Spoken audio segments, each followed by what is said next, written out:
ኦሪት ዘፍጥረት ምዕራፍ 15 እግዚአብሔር አብርሃም ኪዳን ከምዛአተወሉ ቁጥሪ 1 ድሕርዚ ነገር እዚ ቃል እግዚአብሔር ብራእይ ከምዚሉና አብርሃም መጽ አብርሃም አይትፍራህ ዋልተኻ አነ ዓስብኻ እዚ ክበዝሕ አብርሃም ካ ወእግዚአብሔር ጎይታይ አነ ውሉድ ዘይብለይ እኸይድ ኣለኹ ወራስ ቤተይ ዝኸውን ድማ ንሱ አልዓዛር በዓል ደማስቆይ እንታይ መክትበኒ ይኻበለ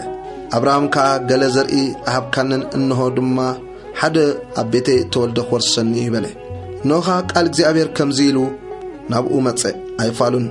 ካብ ከስዓኻ ዝወጽይ ዝወርሰካ እምበር እዚ ሳይወርሰካን እዩ ንግዳም አውጽዩ ድማ ንሰማይ ጠምት ወጻሮም ትኽእል እንትኾንካ ከዋኽብቲ ቁጸር በሎ ዝርኻውን ከምኡ ክኸውን እዩ በሎ እግዚአብሔር ከአመነ ንሱ ድማ ንጽድቂ ቆጸረሉ ቁጥሪ 7 ድማ እዛ ምድሪ እዚኣ ንርስቲ ክህበካ ኢለ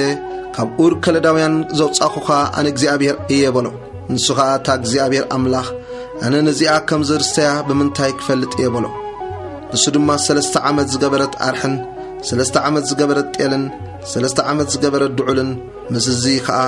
ባሪቶን ርግብን ኣምጻለ ይበሎ ነዚ ኩሉ ኣምጽዩ ድማ ኣብ ፈፍርቂ ቆረጾ ነቲ ፈፍርቂ ከዓ ንሓድሕዱ ኣብ መናጺሩ ኣቐመጦ ነተን ዓዋፍ ግና ኣይቆረጸነን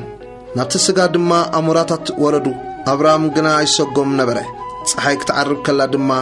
አብርሃም ከቢድ ድቃስ ወደቆ ኖኻ ናይ ብርቱዕ ጸልማት ስምባደ ወደቆ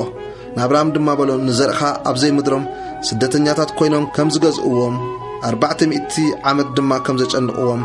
ኣርጊጽ ካፍለጥ ነቲ ዝግዝእዎ ህዝብ ድማ ኣነ ክፈርዶኤ ድሕርቲ ንሳቶም ብዙሕ ገንዘብ ሒዞም ክወጽዮም እስኻ ግና ብሰላም ናብ ኣቦታትካ ክትከይድ ኢኻ ብጽቡቕ እርጋን ድማ ክትቅበር ኢኻ ዓመፅ ኣምራውያን ገና ክሳዕ ሕጂ ኣይመለአን እሞ ኣብ ራብዓይ ወለዶ ናብዚ ክምለሱ እዮም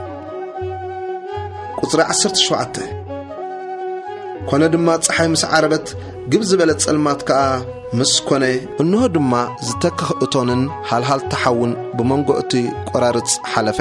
በታ መዓልቲ ኣኻ እግዚአብሔር ምስ አብርሃም ከምዚሉ ኪዳን ኣተወ እዛ ምድሪ እዚኣ ካብ ሩባ ግብፂ ክሳዕቲ ዓብይ ሩባ እቲ ሩባ ኤፍራጥስ ምድሪ ቀነናውያንን ቀነዛውያንን ቀድሞናውያንን ሒታውያንን ፈረዛውያንን ሬፋውያንን